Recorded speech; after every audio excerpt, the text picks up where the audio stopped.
Testing 1, 2, 3. 3 is how many beautiful samurai blades I have. They are all very sharp and very shiny, and they're folded over 1,000 times with true Japanese Nippon steel. They're some of the most deadly weapons known to man. They are the most efficient. Are you good? Yeah, that should do. Okay. Alrighty, welcome everyone. This is Red Suit Interview, and we are joined by the man, the myth, the legend, Mr. Stephen Bonnell, otherwise known as Destiny. So thank you, Destiny, for doing this for me. This would be great. Hey, what's up? Thanks for having me. No problem. So, for those who sort of don't know who you are, because in Australia there's a little known fact that we have absolutely no internet. Like, I'm speaking to you right now on a cup and a string. So, can you please give sort of a brief introduction on sort of who you are and what you do? Yeah, so I'm a Twitch.tv streamer. I've been doing it for about 8 or 9 years. Right now, you know me because I either play a lot of video games or because I do political content. It's about like half and half of what I do at the moment. Awesome. So, how did you initially get started into streaming? A long time ago. Hold on, let me just make something of mine. Basically, a long time ago, I used to play a lot of video games. I mean, I still play a lot of video games, but I did it at high school with a bunch of friends, and we all had a good time. It's funny stuff. And around this time, I had a friend, Kyle, I think, recommended me to try to get into streaming. I don't know if he recommended it directly, but he pointed me to some people that did it, and I thought it'd be fun to try it. So I kind of did it a little bit in the early days as like a for fun thing, and then I seemed to grow in viewership, and it kind of just grew from there. Awesome. So, what about it exactly initially did it interest you? Was it just purely being able to play games and sort of monetize that? I think the social aspect was a big thing. The monetization was not like a big thing at all in the early days until I switched over and started doing it full time, which was I think about a year into it. But it was more just the idea of like playing a lot of games and then making people laugh and do that kind of stuff. It's something that I've always kind of been good at. Okay.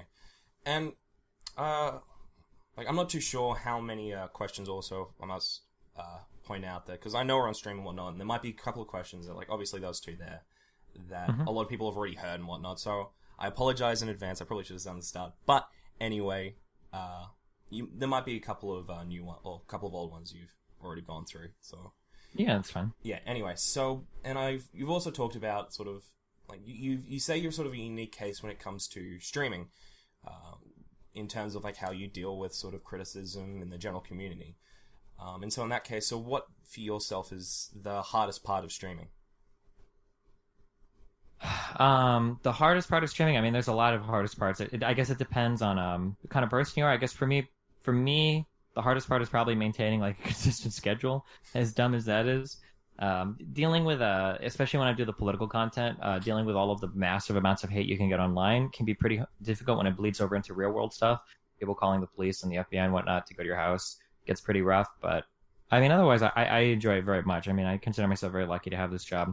You know, I've got hard things that I do, but it's all stuff that I deal with. You know, maintaining email relationships with sponsors and reaching out to collaborate with people, and you know, finding content for stream and whatnot. So, okay. And so, how many years have you been streaming? Was it been about 10 now? Or almost. I think I started in 2010, early or mid 2010. And we're coming to the end of 2018 now, so I'd say almost 9 years. Okay, cool. So, how have you kept streaming fresh for yourself? When I approached streaming, I made a very deliberate decision pretty early on to always make it so that the content was stuff that I wanted to be involved in. So I've never like done events that I wasn't interested in, never played games that I didn't want to play, and I've never done things or committed myself to things that I wasn't enthusiastic about doing. So I think that's been a big help in maintaining my drive to stream. You know, I've always woken up and I've wanted to stream every day, and I've had a lot of fun doing it, and I still have a lot of fun doing it, so. Do you believe that's sort of had any sort of impact on your potential success in streaming? Or possibly... Yeah. I mean, it's possible that I could have more viewers doing certain things, playing certain games, not playing certain games. It really depends, but I think that your mental health, I think a lot of people devalue your mental health. You know, we can put a price tag on things like income, on things like viewers, on things like sponsors, on things like subscriptions, and, you know, all of these different numbers that we quantify, you know, the hell out of every single thing we do. But in terms of like mental happiness, people never seem to value that as much. Like, you know, if I could sacrifice $10,000 a month, you know, for more sanity, would I do it? A lot of people don't really seem to think about these things. So I'm okay forgoing a little bit of financial success to make sure that I stay mentally sane and I continue to enjoy doing what I do. And so what do you credit your success online with? What are some of the credits you sort of give yourself on your success? Yeah, I mean, in the beginning, I would say comedy I would say like humor and skill probably carried my early streams a lot. Probably more so the humor than anything else. I was pretty good at Starcraft, and I think I'm a pretty funny person. I have a pretty diverse background too. Like I connect with a lot of my audience on a pretty personal level. I'm pretty open about most of my life, and I think I've had a pretty diverse set of experiences that have let a lot of people relate to me in different ways, or just provided entertainment for others that couldn't. Okay. And what future goals do you have in streaming? Because I've heard, especially you've talked about doing sort of a podcast thing or doing some more IRL, but like, are these still things you're sort of thinking about doing, or what other things are you sort of in the midst of? The number one goal for myself, the way that I view my life, is I try to make sure that I'm always happy. That's always the thing that I maximize for myself. So I don't have like I say that because some people have like drives for like maximum career fulfillment or establishing a legacy for the ages or being the best or the biggest in something. And that's not really my goal. I really enjoy doing what I do, and I kind of hope to just continue to do that. I kind of point myself in certain directions where maybe I'll try to work with other larger streamers. Maybe I'll take YouTube a little bit more seriously. I'm trying to build an Instagram right now, and I'm probably going to be doing some sort of podcast in the future, soon. Damn, I keep saying that. But yeah, I kind of have things that I point myself at, directions that I slowly work towards, but I don't have a huge ambition to pursue like any particular project or achieve like any particular goal at the moment. Just kind of chugging along. Okay. And so you were part of the esports scene, especially with Starcraft 2. So how did that initially come about? It sort of seems like a very niche sort of field to get into. Yeah, I hate you for saying that. The reason why it seems niche is because of how young you are. You're a Zoomer. Wait, how old are you? Am I allowed to ask that? Oh, you can. I am solid 18. What does that mean? 18 years old. Oh, okay. You said you were solidating? Solid 18, 18. It's a solid number. Oh, a solid 18. Yes. Is that what you said? That is correct. Oh, I thought you said solidating. Oh, my bad. Okay, I'm sorry. Okay, so, geez, 18. Okay. Yes, I started streaming when you were 10 years old? You were 10 years old and I started streaming. I have a son that's 7. Jeez. Anyway, sorry, to get back to your initial question, you asked why StarCraft 2? It seems kind of niche. So back when I started streaming, StarCraft 2 was the largest game on Twitch. It was just in TV back then, and then it became Twitch. But that's kind of where I started. I was the biggest streamer in the biggest like game, and that's where I kind of grew initially, or how people recognized me early on for video games. But yeah, StarCraft 2 was like the thing to do back then. It was the biggest streaming game. It was arguably the largest esport. Some people who play 1.6 might argue with that in European scenes, but yeah, I mean, it made sense back then. It was a pretty big thing. Now it's kind of niche, but okay. And did you go into it sort of enjoying the competition of it, or are you just really enjoying StarCraft and you just thought it would be like a natural progression? When it comes to competitive games, the competition is very important to me. That seems a little redundant, but like I can't play any game against another person if there's not a ladder involved. I can't do it. I can't, like, normals in League of Legends is boring, non-ranked games. I can't. It's really hard for me to do it. But if you throw a ladder on it, I very much enjoy that aspect of grinding a ladder. That being said, I always prioritize my stream over being like a tournament level player. I did a couple tournaments, and at points in my career, I was pretty competitive. But for the most part, I think I focused on tournament related stuff. If I'm playing a competitive game, there has to be a ladder, and the competition is something I enjoy. But I prefer to focus on my stream, I guess, over being like the most competitive person. Okay. And you studied music when you were at college. And so what were some of the key things that you've sort of taken away from it? Not necessarily from music as such, or even maybe so, but some of the key lessons maybe that you learned through your time studying. I mean, in terms of life lessons, anybody that's thinking of going to school and working full time, I would highly suggest not doing that because it destroys your college education.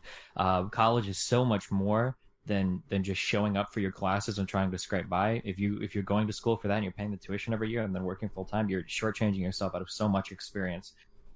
Firstly, that's just related to life things in college. In terms of like my major specifically, I guess you get a lot of kind of cognitive psychology out of music. How do you learn things? How do you practice things? And that's kind of helped a little bit in terms of gaming stuff.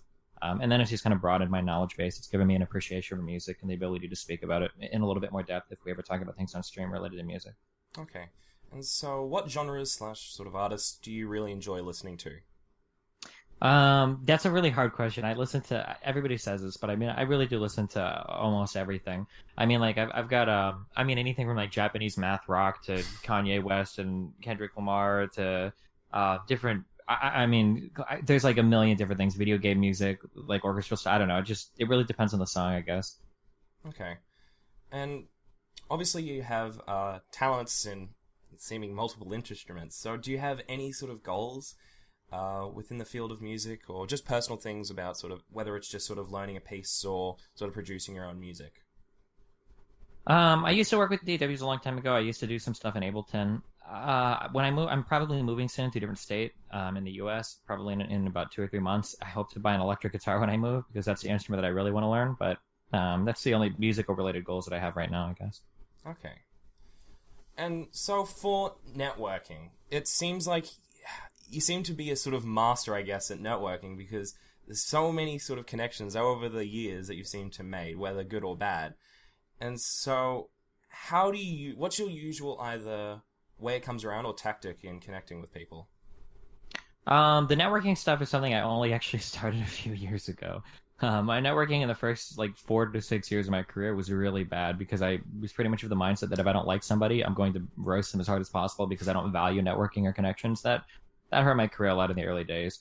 I guess as of recently, I don't know. I feel like I'm a pretty social person, and if you hang out with me, we generally will get along. So most of my relationships have grown pretty organically from that, I think. I have Lily to thank, Lily Pichu, a lot because we hung out a lot in Taiwan, and then she connected me to a lot of different people that have been pretty instrumental in me connecting with a lot of other people. For instance, I met the ex-CEO of CLG through her, and then I've formed connections with a lot of the people in her, I guess, like her gaming house, like Offline TV, because of her. So. Okay. And is there anything you wish to do better in terms of sort of how you talk to people or networking or more events you possibly want to go to in that sort of regard? I mean, I just keep doing what I'm doing. I mean, I maintain email contacts with a lot of people. I'm kind of collaborating with more people on Twitch now in terms of, podcast stuff that I'm on or other people that I'm talking to or playing games with. Yeah, I'm trying to grow my tendrils out more. It seems like people that people that operate within these groups of streamers tend to be more successful and have more fun than people that don't. So yeah, I'm trying to reach out and do that a little more. Okay. And alrighty, let's get ready for this section. So let's talk about sort of your sort of debate history and discussion sort of videos. So I know you've said in the past sort of that you don't find any of the sort of quote unquote debates successful. But how? I don't know if I'd say successful. Maybe fruitful would be a better word, but sorry. Fruitful, yeah. Well, so how would you define fruitful in that case? I don't know. My idea of a debate is two rational people will come together with different conclusions. Those two people will analyze and take apart each other's premises to find out which ones are the most agreeable. And then after, the dust clears and the premises have been kind of laid out and settled, then both of you agree on whatever conclusion would logically follow from said premises, assuming you're stemming from the same value systems, which I think most people more or less do, whether they want to admit it or not. But instead, it ends up just monkeys throwing food at each other across, the table, and then people screeching and jumping around and throwing things at each other and calling each other pedophiles, and it doesn't seem like any actual real argumentation happens. So. And so, because I was looking through because you're talking about like the poop flinging with the monkeys, and it seems like a lot of your sort of on your YouTube channel, the most successful, some of them were some of your biggest sort of poop flinging ones. Yeah, well, I mean, they're good for viewership and they're very yeah. entertaining, and I enjoy it. I like it. I enjoy the conflict. I very much like verbal, exchanges are very fun for me. I enjoy it a lot. But I mean, in terms of like good debate, if like a college professor was like, oh, you say if I go back to school and he's like, oh, you said you've engaged in a lot of debate online and you're in school to help you, excel at that. Can you point me to some of your better debates? Like, I wouldn't be able to link anything to like, I'd be like, no, I haven't started yet. Actually, I'm sorry, Well, you could say you've got a 6-hour conversation with 5 other people calling you a pedophile. That's a solid one. That would be a emotional experience. It doesn't seem like I think he would send me to like therapy instead of any college classroom to deal with that. Most possibly. And so in that case, this might seem a little bit sort of superficial or a little bit naive, is sort of if you one enjoy it and two gain some sort of success from it financially, why have you sort of decided to blacklist a lot of those people? They started to like the fans of the political people. So, politically, I've evolved significantly over the past like 8 years of my life. I went from being an edgy high school libertarian in my early 20s to where I'm at now, which is probably somebody who's very socially progressive, still a liberal / capitalist, but more so like more so like a social dem, soc dem or whatever. I guess it's a social democrat. So as a result of that, I've been witch hunted by people on my left and people on my right very violently throughout my career. Maybe more so than most other people online. I'm not comfortable making that claim, but more than most, I would say. When the left people were witch hunting me, they were very ruthless in going after sponsors. They would go after sponsors, and then if my sponsors wouldn't draw me, they would go after clients of my sponsors. It got pretty insane after a while. People on the right, though, will not only do the same thing.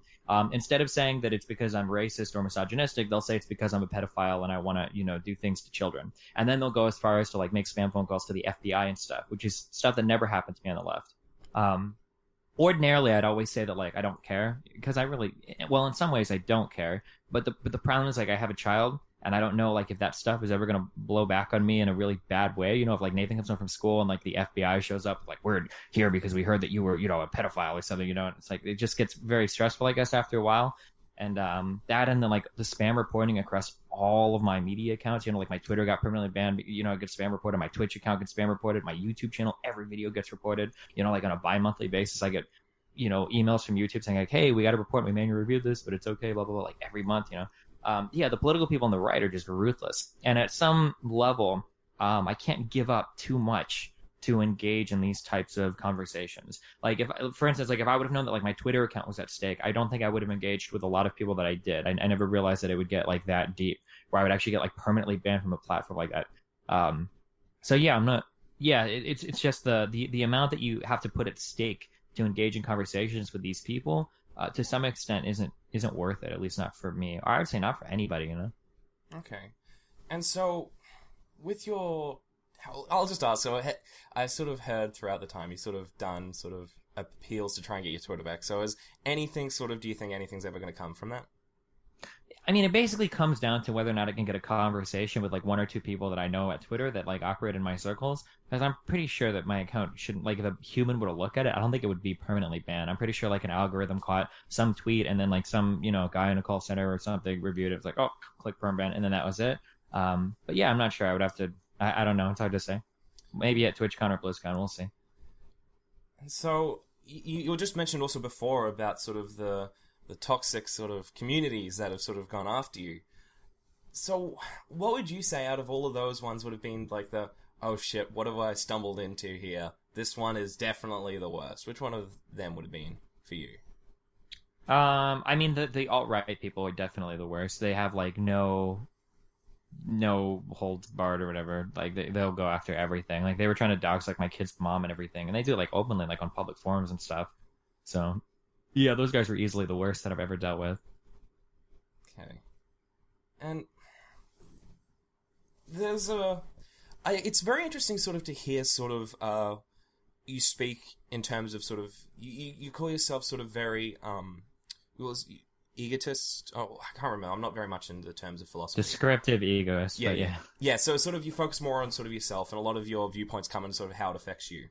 And you say you're very, I don't necessarily use the word narcissistic, but I'm not too sure if I've heard that term. Yeah, I mean, I would describe myself as pretty narcissistic, yeah. Yeah, and so, you use these terms, however, whenever you talk about sort of, topics, etc., so whether it was on sort of politics or philosophy and, different fields, you sort of are very hesitant to sort of, jump to sort of any sort of conclusions and whatnot. And it sort of seems it's a very interesting thing because a lot of sort of narcissists I've spoken to are very self-confident with their sort of beliefs and whatnot, and the knowledge they have, and will apply it to a large field rather than with you sort of are very hesitant to do so. So I'm just going to ask sort of, why do you think that is? Why do I consider myself narcissistic, or why do people apply, things too broadly that they don't have the authority to do? Which one? Well, I guess it's sort of, I guess you can sort of, why you think you're narcissistic, but also in terms of why do you hesitate to sort of, when you classify yourself as a narcissist, to also jump to conclusions or... Sure, yeah, I understand. I mean, I'm not really... Okay, I'm sorry, I didn't know that this was, like, super serious. I'm not really... it doesn't have to be, man. Like... No, I understand, but just in terms of answering the question, yeah. I'm not really narcissistic at all. I'm actually incredibly humble. I'm more humble than most people. I'm the most humble, to quote Trump. I think I have a very realistic view of myself.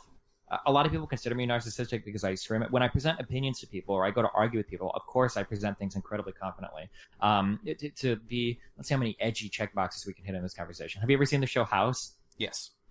Yeah, okay. So like I would consider myself to be when I'm approaching a conclusion, I'm somebody similar to House, right? And then I will lay into it as confidently and as whatever as I think I can. And then if it's wrong, I'll abandon it and I'll move to the next thing. So I think that confidence that I exude in conversations, I think people will mistake for narcissism. They see me, berating some dude because I think that he's not prepared for a conversation. Generally, they aren't. Or they see me screaming at some guy because he's making up information or doesn't have any data. Generally, they don't. And people will mistake this like, oh, he must think he's always right about everything. But it's not true, actually. If I meet somebody and they do know more than me, I'll immediately step back and, take time to kind of figure out what knowledge I'm missing. And it's happened before, just recently I spent 6 hours on stream reading about tariffs because I had a conversation with a guy who had more in-depth questions for me or challenges that I wasn't prepared to answer. So yeah, I wouldn't say that I'm narcissistic at all. I think I have a really good image of myself. I call myself narcissistic. Maybe I shouldn't actually. Maybe I won't going forward because people kind of view me that way because I think I am very confident in verbal exchanges. But yeah, I think I have a pretty good view of myself. The second part you answered is why people are so confident. Applying or making extrapolations that they shouldn't, taking a little bit of data and pretending they know a lot. I don't know why this happens. It happens to people that are far more successful than me as well. The way that I view life, I guess, is that I understand a great deal about very few topics. I would say maybe competitive Starcraft 2 and maybe music, and that these are things that I would consider my knowledge to be 99th percentile on. For Starcraft, I was very, very, very good at the game. Maybe not compared to world players, but compared to other normal people. And then for music, I know a great deal about theory, composition, and whatnot. Maybe not compared to other, like college-educated musicians or professional musicians, but compared to the average person. So seeing the level of depth that exists in both of these fields, I'm hesitant to assume that I could know as much depth in another field by just reading a paper or reading an article. And I've got so many fans and so many people that watch my stuff. I'd be really scared of saying something that's just completely wrong. I make a statement about, I've read this thing about economics, so this must be true. It's like, okay, well, hold on. There are PhDs that have spent their life arguing over these topics. Maybe it would be really dumb for me to pretend that I have a full grasp on it and I'm just going to make this assertion. For some reason, there are people that get really good at one thing, though, and they think that they know everything about everything. I see this happen with people like Jordan Peterson or Elon Musk. It's very strange to me that these are people that know a great deal about a certain field, but then they think that they can talk about every other field, and it's like very clear that it's like really cringy how completely off they are in other ways. It's like I don't know why some people do that and why some people do what I do. It's hard to understand that. I'm not sure.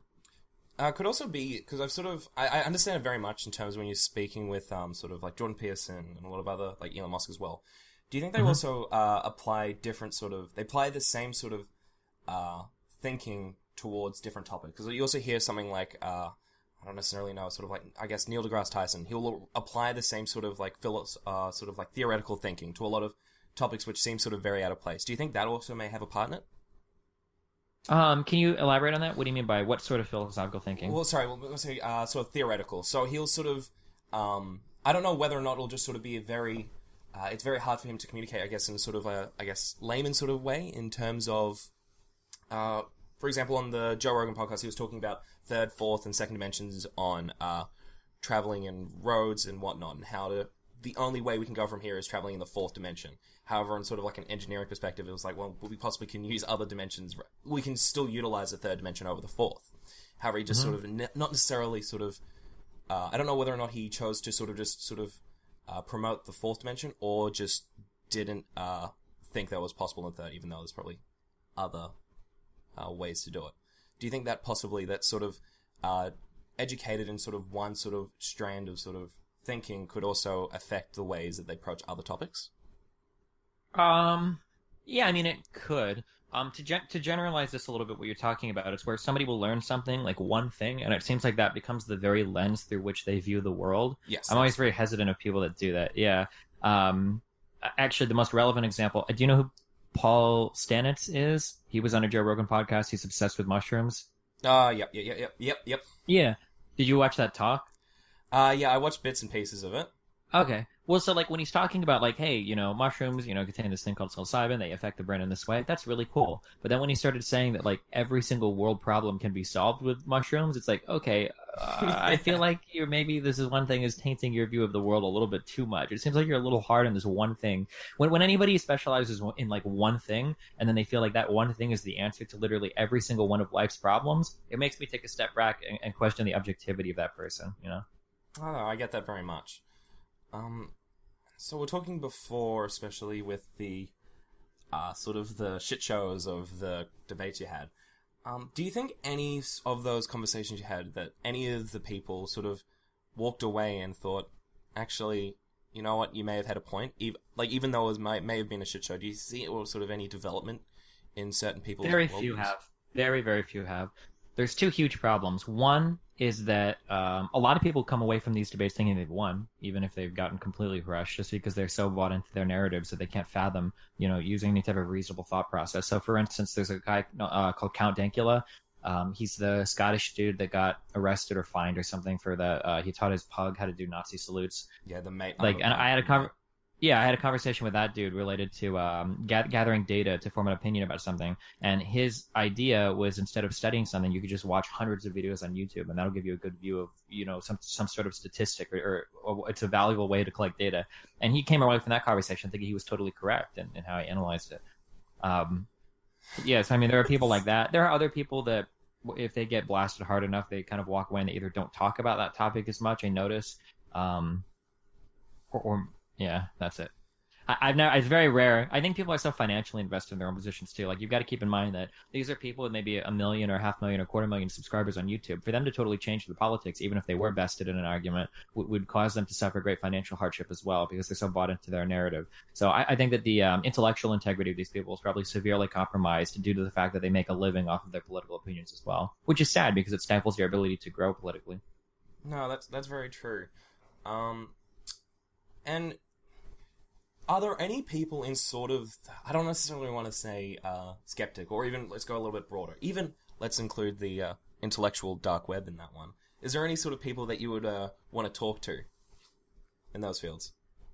In the dark web? Oh no, what is it called? The intellectual dark web, which has the... Yeah, I would have to go and see who the people are. It consists of like Ben Shapiro, Dr. Jordan Peterson. Yeah, so Shapiro I'd love to talk to. Stefan Molyneux I would love to talk to. Jordan Peterson I would love to talk to. Hopefully like some of these become available in the future. After I lost my Twitter, it became really hard to make contacts with any of these larger people. Like before when I had my Twitter, I was able to reach out to people. Like I had conversations with, do you know who Martin Shkreli is? Yes, yeah. Yeah, so Martin Shkreli, Lawrence Southern, I'm sure you've heard of her. Yeah, like other large people as well. Like the guys from Epic Mealtime were DMing me. I had contacts with like Keemstar, with just all sorts of like really large people. And then losing that Twitter like killed a lot of the momentum that I had. Oh, JonTron, that whole conversation came about because of Twitter. Sargon of Akkad, these people. I lost a lot of momentum when that Twitter got killed. So, again, might be a superficial question. With using Twitter, have you ever considered using sort of like a quote unquote assistant sort of person, a person who sort of represents you, or would that be against terms of service? I mean, like I've tried making the business one from a new IP and like VPN'd it and new email and everything, new phone number, and it didn't work. I mean, I guess I could have like a representative, but it's not really the same. At that point, like, what's the point? Like, I don't want somebody tweeting like, oh, Destiny's going live. If I can't like verbally or textually, I guess, kind of aggravate people online together to come on and talk, or post my political opinions on it. It's not really the same. It's not really worth having, I don't think. Okay. And how do you deal with the blatant lies that are thrown against you? I don't know. I haven't figured it out. These things are called lose-lose-loses situations. That's how I kind of analyze them. You can either ignore them, and then they usually fester and grow because you're not addressing it. You can either address it and deny it, in which case people will say that you're hiding something because obviously you deny it. You don't come out and give any more information, and it makes you look even worse. Or you can start to divulge personal information in order to prove the actual allegations wrong. But generally, the people making these allegations already don't care about the truth. There's a really good quote by, I always forget it, but it's something how like fascists delight in playing games with the truth. And as soon as you destroy one point, they'll gleefully move to the next without any concern whatsoever for rational discourse. I don't know, some edgy quote like that. But I mean, it's true. Like, I've got people that say all sorts of crazy things about me, and as soon as I show up with some evidence, like, okay, well, look, like you're actually just completely wrong, they don't care. They just move on to the next thing. Or when you release personal information, they start attacking new stuff in your new personal information. So you have to divulge like your entire life in order to do it, and then you've lost them because you're giving more personal information. So there's no good way to deal with people that have. I mean, how do you deal with somebody that's abandoned truth? I mean, like, what do you do? I don't know what to do with that person. I mean, aside from like physical violence, maybe I don't know how to like actually like make a person not be crazy. I don't know. If you figure that out, shoot me an email. I would love to know it. Yeah, no, this is why let's set up a anarchist society and flip those people out. You know what I mean? I think that's the only way. Sure. Yeah. If you want to go full, yeah. Yeah, definitely. And so there's a lot of sort of people, like especially younger sort of demographics. I know a lot of my friends, especially, sort of, I guess, quote unquote, fall for sort of like the skeptics, the sort of right leaning videos that sometimes even pose sort of as left leaning. Why do you think would be the biggest reasons that they sort of fall into these sort of channels and whatnot? Why do people fall into like the political identities they fall into? Is that what you're asking? Or? More specifically in terms of sort of like the people who, like the skeptic community, sort of, why do you think people sort of fall into that, like that demographic, that it will even sort of move sort of hard to the right, sort of even towards sort of alt-right? I mean, it really depends on the person. Like there are so many different paths right now to it that it's very scary. I mean, we could talk at length about any of the individual pathways. I mean, like, so two that I can think of, there was a big connector from Gamergate to being like fascist, I guess, which seems strange, but a long time ago, do you know anything about Gamergate? Yeah. So this is contentious, but I'm going to be very, very charitable. And I'm going to say that when Gamergate started, it seemed to be that people were kind of rallying around this cause where gaming journalists were really, really bad. They just were horrible. Like game journalism was really bad back in the day. And there were people that I know aren't like insane, like Total Biscuit, that kind of sort of, championed the cause a little bit, although he never came out and said it, specifically. But that movement got hijacked very quickly by what I would characterize as anti-SJWs. So people that think they're into politics, but literally the entirety of their existence, the entirety of their political ideology can be summarized as whatever the SJWs do, I do the opposite of it. So if that means using racial slurs or homophobic slurs online, if that means hating on Democrats in the United States, if that means being pro-Brexit, I guess, because immigration and being pro-diversity is a PC thing, which is SJW virtues, like all of these weird political topics, like being pro-Trump, being pro-Brexit, got connected to these gamers that got like totally washed in like a running river, just got completely swept into this anti-SJW narrative that carried over and formed their entire political foundation that all of their views are based off. So if you were ever like a gamer that got into Gamergate and then you found yourself on subreddits like Kotaku in Action, you probably found yourself getting linked over or moved over to the Donald pretty quickly after that, because it seemed like that was just the path that connected those people, which I think is kind of sad. And then that was the first. Oh, and then like another chain could be somebody like Jordan Peterson. Jordan Peterson just connects with a lot of pretty bad people. There was kind of a paper released a little bit ago, kind of showing how once you click through to one Jordan Peterson link, you get all sorts of other people that are a lot more shady than JP on YouTube as well. That paper had some problems, but I think in general it remains true that once you start associating with Jordan Peterson on YouTube, you get linked to all these other videos by people like Stefan Molyneux or people like Steven Crowder or these other more crazy conservatives, and then into the Lawrence Southerns and stuff like that. And I think that people that follow Jordan Peterson, I think that if you're white and if you're a man, I think maybe you can get the feeling that society is kind of leaving you behind because all of these other people are starting to get their narratives now. You've been the default NPC or the default character in every video game and every movie and every form of entertainment and every part of culture and society for your entire life. And now when, movies like the Black Panther come out where they might make fun of a white guy and there's black people, or, other movies are being released and there's women instead of men, and you see all of these other people who are being empowered and, theoretically rising to the level that you were, you kind of get the feeling that you're losing ground. So I think Jordan Peterson gives a voice to that kind of discontent that a lot of younger, maybe adolescent or mid late 20s white men feel, and then they get connected into kind of those weird anti-SJW movements that way, because Peterson unfortunately can't help himself but give his horrible takes on political things as well. Sorry, that was kind of wordy. No, that was great. That was a great response. And speaking, because you mentioned earlier just as well just before with the Gamergate, have you heard the I don't know how closely you'd sort of keep and sort of following Sargon of Akkad's sort of latest conquest, what he's trying to achieve? Are you talking about the UKIP stuff? Gamergate 2.0. Why? Because he's losing relevancy and other. I don't understand. For what?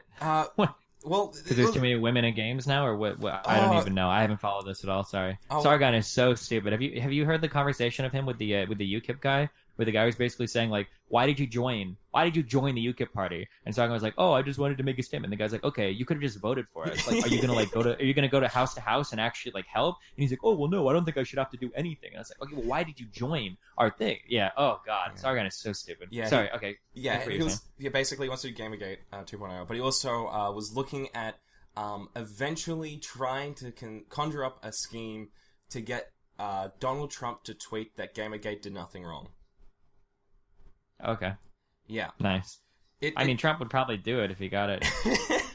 Yeah, because he wanted the FBI to investigate it, and then because it seemed sort of he seemed in a very sort of split mind. He was just like, I want to do it for the memes guys, but then he sort of seemed butthurt that Gamergate sort of got this bad rap, and he wanted the sort of the government to say, it's not that bad, guys. Come on.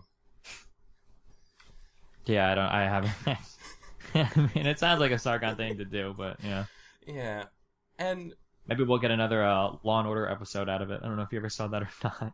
no, what's in regard with that? Oh, did they do Gamergate with Law and Order? Oh, I saw something like a meme. Yeah, it was really cringy. Yikes. Oof. Okay, and it's actually sort of I've spent sort of like the last couple of months sort of. Because the first time I saw you, I'm sort of relatively new, especially in your community, which you may have picked up on from my questions.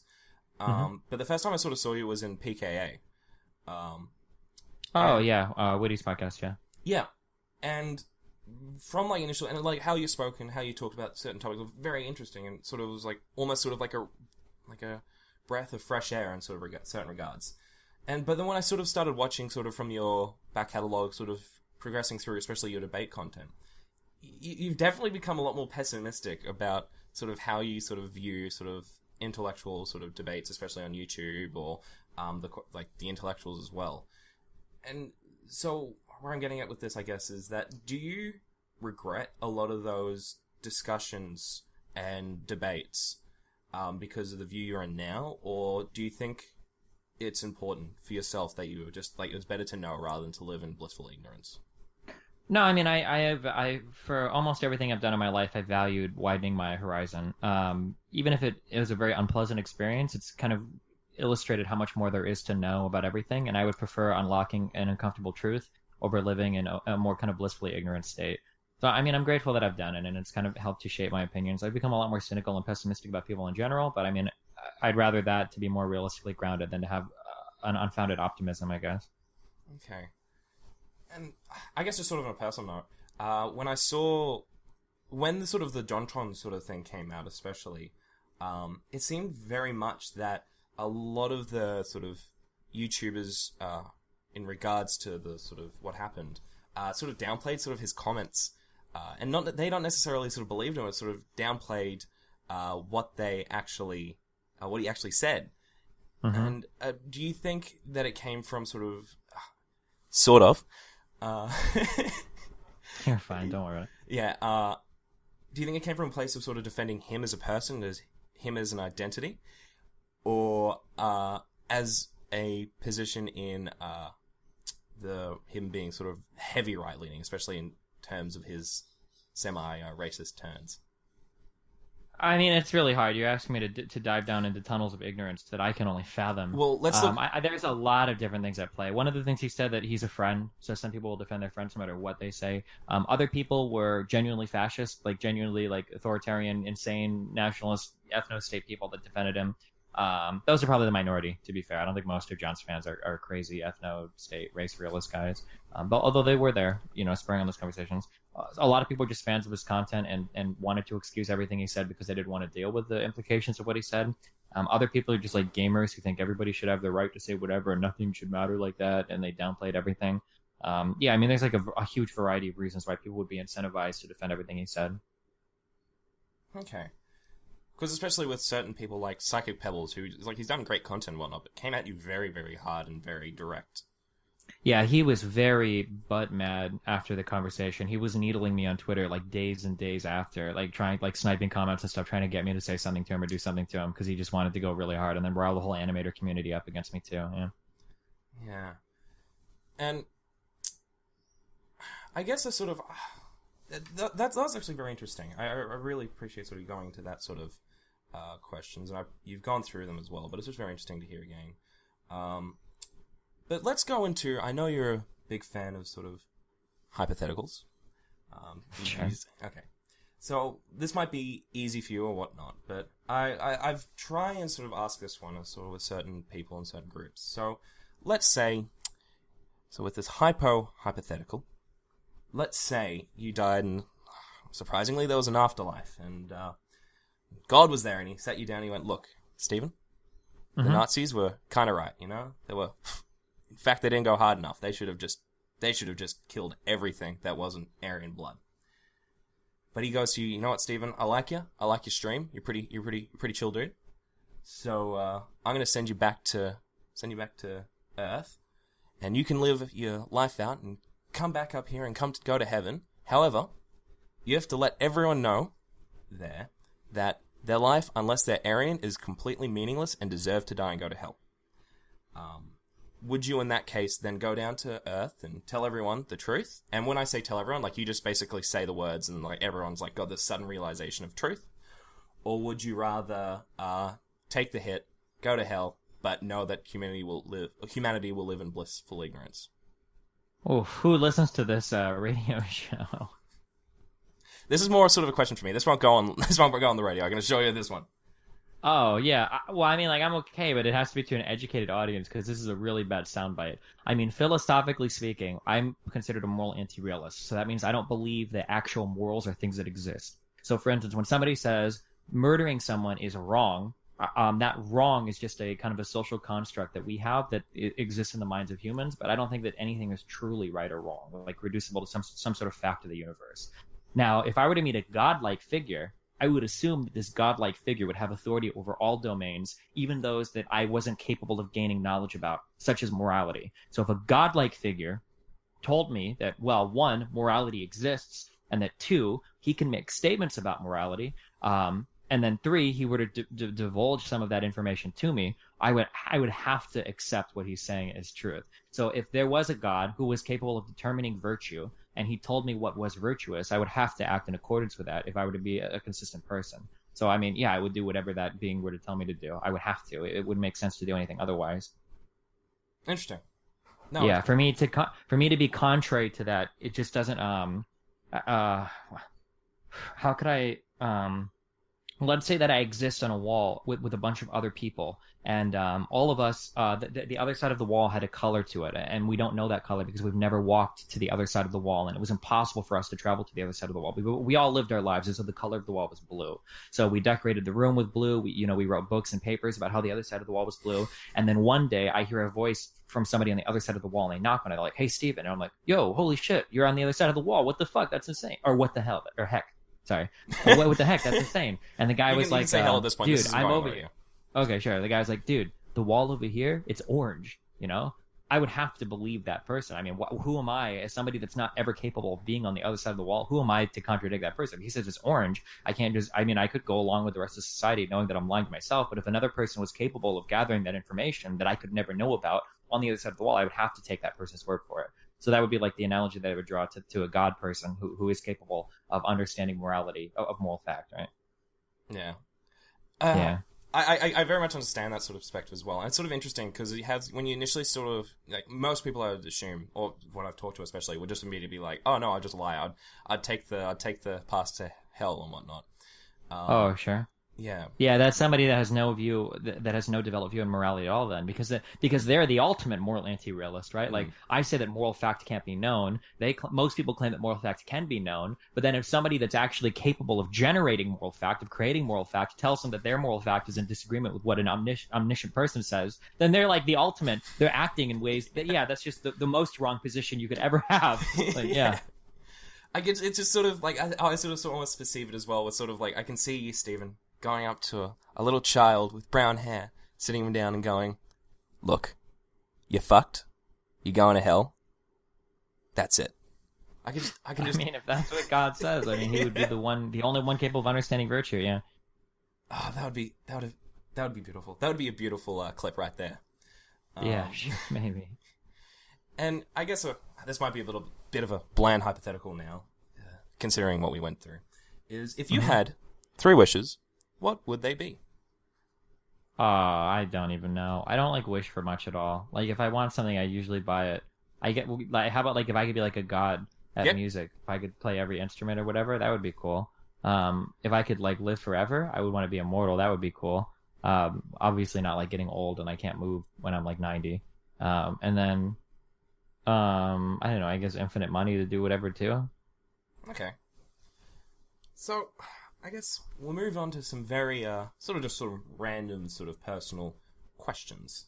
And so, if you could put your life into some real-world stats, what would it be? And we'll go off sort of D&D. I can't do this. I just said I was humble. If you start asking me to rate my own stats, I can't do it. What's the next question? Okay, no problem. I have a high amount of charisma and a decent amount of intelligence. That's all. Yeah, I'll go with those two. Yep. Okay. And how would you say you've dealt with sort of, I guess, fame in the real world? I mean, I think pretty well. Like I said, I think I have a very good view of myself. I've got a pretty realistic assessment of myself. I still love seeing fans and everything when I go to events when people ask me for like autographs or pictures or, you know, to get hugs. It's still cool. I still appreciate that a lot. And I mean, I'm really genuinely thankful for everything that I have right now. Like the fact that so many people, you know, pay money to watch me or subscribe or whatnot is a pretty mind-blowing thing still. So yeah, I'm pretty grounded in all of that. Okay. And have you had any bad fan experiences? Yeah, plenty. Like, But not as bad as like I guess some of the girl streamers get. Usually mine are in the form of either cringy emails or people trying to dox me on 4chan or something because I banned them from somewhere. I was more thinking sort of like real life, sort of. Nope, nothing super or bad Okay. in real life. Yeah, nothing super bad in real life. I've had kind of like cringy interactions, I guess, but nothing like really bad now. Okay. Because I was speaking to Quentin Reviews the other day, if you know him. He basically was telling me that his worst fan experience was a fan followed him into the shower at the gym to talk to him while he was trying to have a shower. And I was curious to see if, since you've had sort of much longer time on the internet than him, if there was something similar. But it seems like you've sort of kept a very clean life. Yeah, no, nothing like that. That would be pretty weird. Yeah. No, nothing like that. Okay. And what would you say would be your biggest current fear in life? I'm probably dying right now. That's some scary stuff, dude. That's I guess that's an easy answer. Okay. Alrighty, alright, I wanna end on something. So there's been a big thing about sort of YouTube fights, you know? And you're a streamer, you're not as much a YouTuber, you're a streamer. And what's the biggest thing on stream now? Battle Royales. So, hypothetically, let's say, I don't know, top 200 streamers fall onto a pit. Alright? You're one of them. We'll go off multiple things. What do you think would be your tactics in this little stream? And this is not sort of lethal. We're talking about highly powerful sedatives. I'll put you to sleep, but may give you brain damage. Who knows? Put you in a pit, and you basically have to try and beat everyone else to win. Let's say, I don't know, a good turkey sandwich. So, what would be your tactics in, and how well do you think you would fare in a 200-person arena? Is there like more than first place rewarded or? Oh. 'Cause that's real important because if there's a reward past first place, then you would start coalitioning really hard with people, right? You would have to convince people that the only way to guarantee a higher spot is to work together, right? But if there's only first place, that would be really hard. I mean, you could probably still play it anyway. Like the chance of you making it that far are going to be hard. We could settle it later with 30 people. But yeah, I don't know. I'd probably go to all the people that I have connections to and try to convince them to work with me. I could start with Lily because I don't think she'd have the guts to kill me or trank me. So I would start with her and then work my way through the offline TV people. Yeah. Okay, and where do you think you would ultimately end up? Because and also, who do you think would be the bottom and who do you think would be the top? I have no idea. I'm not prepared for a question like this. The bottom would be like super controversial people. So like Trainwrecks and Mitch, because half of Twitch wants to kill like either one of those people. So those people would probably be going down first. And then in terms of people at the top, I don't know, would be whoever was able to work together with the most people, the most well-connected people, probably. Okay. Alright, I'm not even gonna like entertain the idea of a sort of second and third prize. This is for one solid turkey sandwich. Mm-hmm. So like, people don't want to work together. People are going to be like, I want that turkey sandwich so bad, I'm going to kill this person. That's how it's going to be like. Okay, this turkey sandwich is, like, amazing. Okay. So you can't work as teams, otherwise you're done. Okay. Okay. Okay. So from because you've got some guns, you've probably got some aiming experience, you've probably got some sniper katana action going on your side. So where do you think you would fit in that regard? I have no idea. I don't know how many people have like airsoft experience or whatever in real life. I mean, like, I know how to fire a firearm. If other people don't, I would have advantages over all of them. I'd imagine I'd have advantages over most people. You're talking in real life, right? I imagine I have advantages over most people in a real life environment because I don't think most people have fired any firearms before. Oh, yeah, definitely real life. Yeah. So, but then, yeah, I don't know about past that. Like, I'm not sure. I mean, it could come down to getting unlucky too, right? No. I think I'd do okay. I would hope I'd do okay. No. I'd be very terrified of, I don't know if how well, I'd be terrified if I saw Tyler 1 in that regard. I just think he would just run after me. Maybe. He'd probably eat someone in that regard. I don't know. And, well, I think that's sort of all my questions that I have today. So, thank you very much, Stephen, for joining me. We've had a bit of a hoops and slides and bings and dings throughout the way, but I hope the people of Australia appreciate what you had to say. Yeah, well, thanks a lot for having me, dude. Yeah, no, I very much appreciate it. So thank you very much. And if you want to give a little bit of a shout out to where people can sort of catch you on social media and whatnot. Yeah, I mean, I'm Destiny on Instagram or Destiny on YouTube, and then Destiny on Twitch. And if you go to my website, destiny.gg, you can see all the links and everything at the top. So, yeah. Awesome. So thank you everyone for listening, and hopefully tune in next week.